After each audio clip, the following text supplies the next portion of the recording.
Should you or should you not follow your dream? Well, if you've been watching my videos, it should be pretty obvious. You should, right?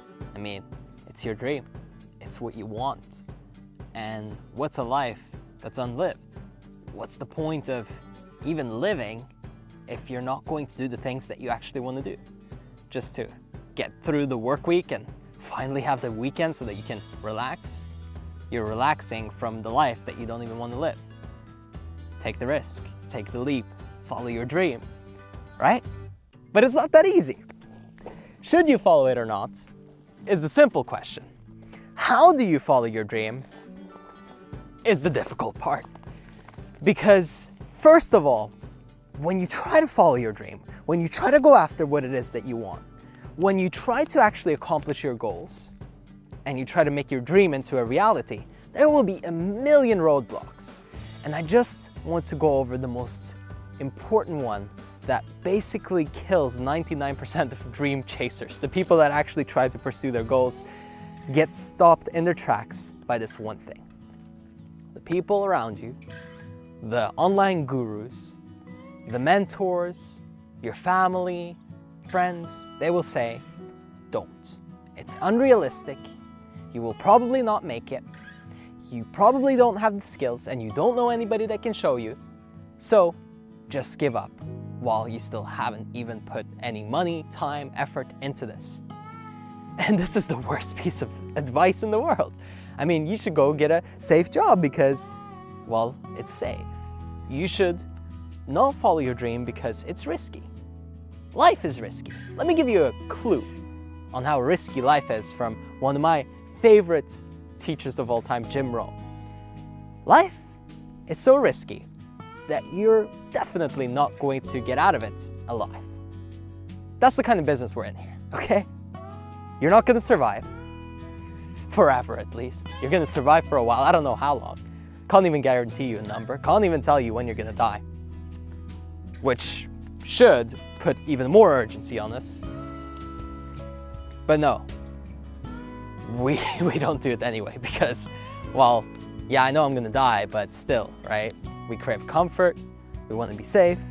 And that little human drive is enough to put us off. And when somebody else says it's not going to work out, then we've definitely thrown in the towel immediately.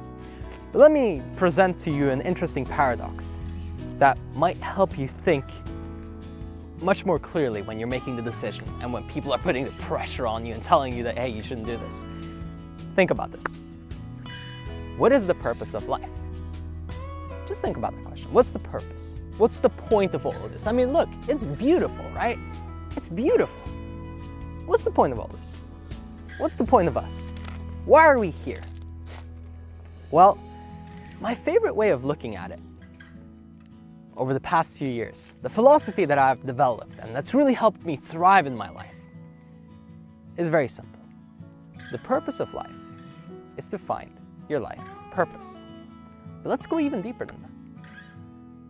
What's your life purpose? How do you find it? You already know. Well, how can I find it if I already know? And how can the purpose of life be to find your life purpose if you already know what it is? It's subtle. It's very hard to comprehend.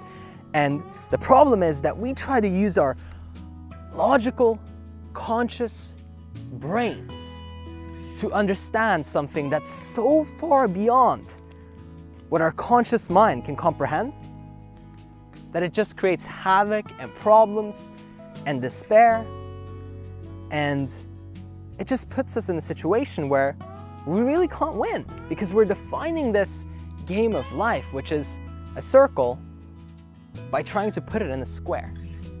It doesn't work out really well. Your dreams are the point. Your dreams are the whole thing. Your dreams are basically the reason to be alive. That's why we say, when you're not following your dreams, you might as well be dead.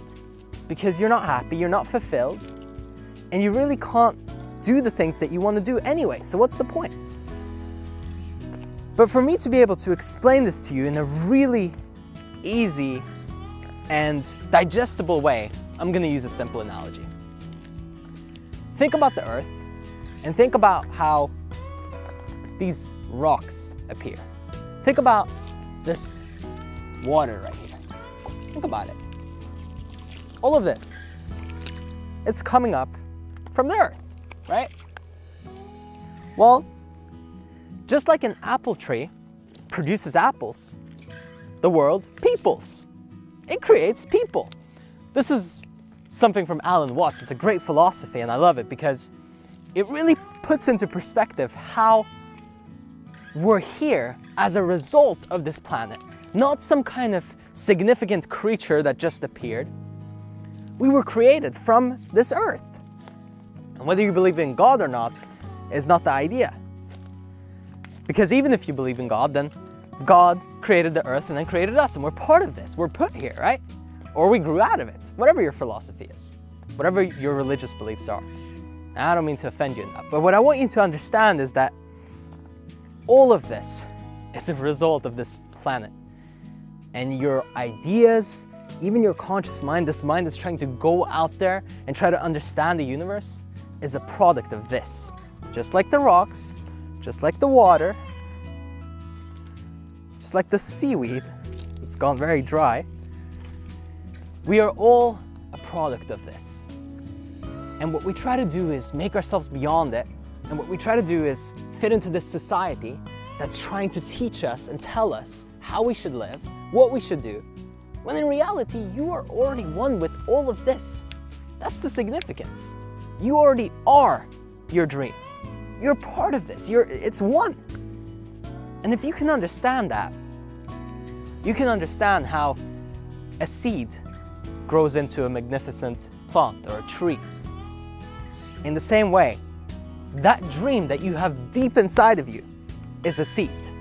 And it would be a real shame to watch that seed in 20 years, in 30 years, in 40, 60 years be dead.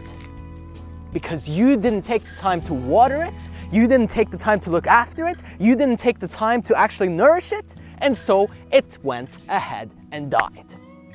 That's your dream. That's the seed. If you don't want the seed, if you don't like trees, if you don't want to grow this magnificent experience, that's fine. You can go and live in a little house and get a safe little job and be okay all the time. Fine. But you chose that. The seed is in you. Whatever your dream, whatever your vision is, whatever is pulling you. And look, whatever you are pulled towards, that's the dream. That's it. It's not any more complicated than that. And if you follow that, if you water it, if you nourish it, if you take care of it every day, that's what I did, by the way, it will work out. You can make it into a career. You can make it into a full-time lifestyle. And just like I could be out here walking around with these rocks and this seawater and having fun here talking to you, you can do whatever it is that you want to do. I challenge you because you're an apple tree. We're an apple. Grow it. Grow it. Try it. Go after it. Experience it and have fun.